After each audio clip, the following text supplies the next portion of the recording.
हितेन्द्र हो मेरो नाम बत्ती काट्ने मेरो काम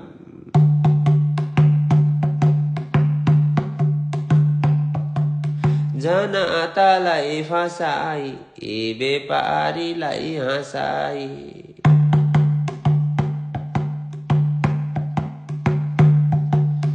उज्यालोमा नै पर्दैन मेरो दिमागले कामै गर्दैन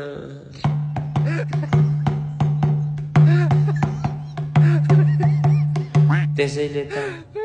भेन केपी उखाने म त उसैको मुखाने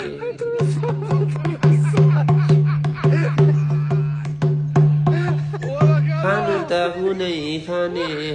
हो जानु त नर्कै जाने हो